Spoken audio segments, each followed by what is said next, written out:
নমস্কার নমস্কার, আমার নাম ঋতময়রা।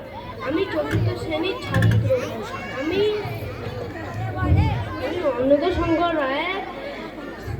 আমি অন্নদা শঙ্কর রায়ের নেমন্তন্ন কবিতাটির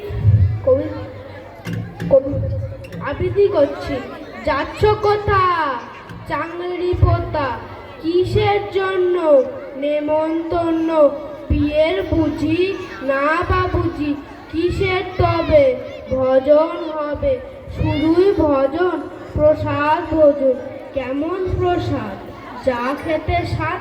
কি খেতে চাও? ছানার পোলাও। ইচ্ছে কি আর সর পুরিয়া? আহ কি আয়েস, রাবড়ি পায়েস, এই যে বলি ক্ষীর কদলি। বাহ কি ফলার, সবরি কলার। এবার থামো, ফজলি আমও। আমিও যাই না মশাই, ধন্যবাদ।